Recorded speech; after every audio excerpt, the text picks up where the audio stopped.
বন্ধুরা, এসো এসো। আমরা এখন মজার গল্প শুনব। দুই পালোয়ানের গল্প।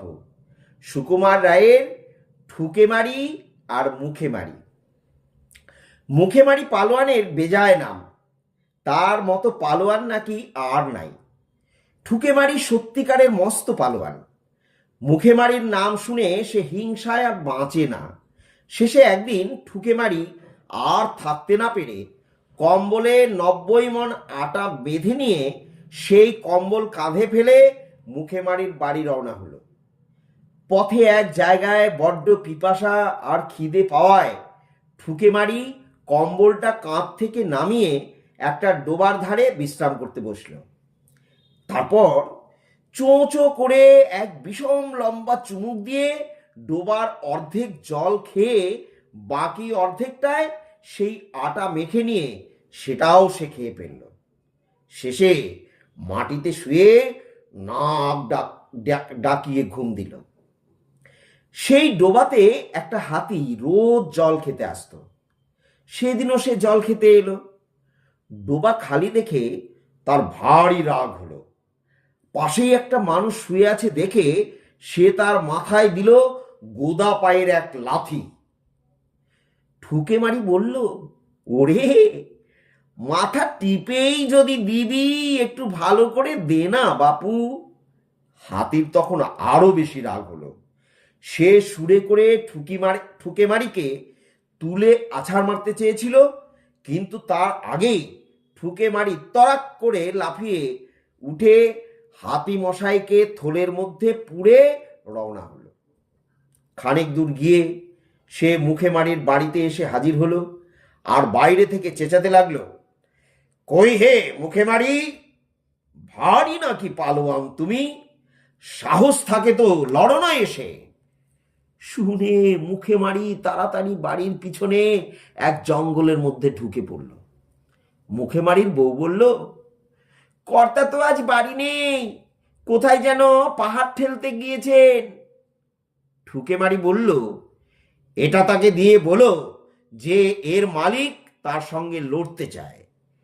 এই বলে সে হাতিটাকে ছুঁড়ে তাদের উঠানে ফেলে দিল। ব্যাপার দেখে বাড়ির লোকেদের চক্ষু স্থির, কিন্তু মুখে মারির শেয়ানা খোকা হেঁড়ে গলায় চেঁচিয়ে উঠল, ও মা গো, দুষ্টু লোকটা আমার দিকে একটা ইঁদুর ফেলেছে, কি করি বলো তো মা। তার মা বলল, কিছু ভয় নেই, তোমার বাবা এসে ওকে উচিত শিক্ষা দেবেন। এখন ইঁদুরটাকে ঝাড় দিয়ে ফেলে দাও দেখি। এই কথা বলা মাত্র ঝাঁটার ঝটপট শব্দ হলো আর ছেলেটা বলল, ওই যা, ইঁদুরটা নর্দমায় পড়ে গেল। ঠুকে মারি ভাবলো, যার খোকাই এরকম সে নিশ্চয় আমার উপযুক্ত জুড়ি হবে। বাড়ির সামনে একটা তাল গাছ ছিল, সেইটা উপড়ে নিয়ে ঠুকে মারি হেঁকে বলল, ওরে খোকা, তোর বাবাকে বলিস যে আমার একটা ছড়ির দরকার ছিল, তাই এটা নিয়ে চললাম। খোকা তৎক্ষণাৎ বলে উঠল, ও মা, দেখেছ, ওই দুষ্টু লোকটা বাবার খড়কে কাঠি নিয়ে পালিয়ে গেল। খড়কে কাঠি শুনে ঠুকে মারির চোখ দুটো আলুর মতো বড় হয়ে উঠল। সে ভাবল, দরকার নেই বাপু ওসব লোকের সঙ্গে ঝগড়া করে। সে তখনই হনহন করে সে গ্রাম ছেড়ে নিজের গ্রামে পালিয়ে গেল। মুখে মারি বাড়িতে এসে ছেলেকে জিজ্ঞাসা করল, কিরে, লোকটা গেল কই? খোকা বলল, সে ওই তাল গাছটা নিয়ে পালিয়ে গেল। তুই তাকে কিছু বললি না? নিয়ে গেল, তা আমি আর তাকে বলবো কি? এই কথা শুনে মুখে মারি ভয়ানক রেগে বলল, হতভাগা, তুই আমার ছেলে হয়ে আমার নাম ডুবালি? দরকার হলে দুটো কথা বলতে পারিস নে। যা, আজই তোকে গঙ্গায় ফেলে দিয়ে আসবো। এই বলে সে অপদার্থ ছেলেকে গঙ্গায় ফেলে দিতে চলল। কিন্তু গঙ্গা তো আর গ্রামের কাছে নয়, সে অনেক দূর। মুখে মারি হাঁটছে হাঁটছে হাঁটছে আর ভাবছে, ছেলেটা যখন কান্নাকাটি করবে তখন তাকে বলবে, আচ্ছা, এবার তোকে ছেড়ে দিলাম। কিন্তু ছেলেটা কাঁদেও না, কিছু বলেও না। সে বেশ আরামে কাঁধে চড়ে গঙ্গায় চলেছে। তখন মুখে মারি তাকে ভয় দেখিয়ে বলল, আর দেরি নেই, এই গঙ্গায় এসে পড়লো বলে।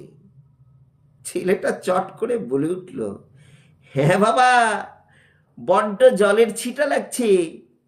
শুনে মুখে মারির চক্ষু স্থির। সে তখনই ছেলেকে কাঁধ থেকে নামিয়ে বলল, শিগগির বল, সত্যি করে বল, লোকটাকে তুই কিছুই বলেছিস কিনা? ছেলে বলল, ওকে তো আমি কিছু বলিনি। আমি মাকে চেঁচিয়ে বললাম দুষ্টু লোকটা বাবার খড়কে কাঠি নিয়ে পালিয়ে গেল। মুখে মারি এক গাল হেসে পিঠ থাপড়ে বলল, সাব্বাস, সাব্বাস ছেলে, বাপ কা বেটা, হা হা হা হা হা। কি বন্ধুরা, কেমন লাগলো?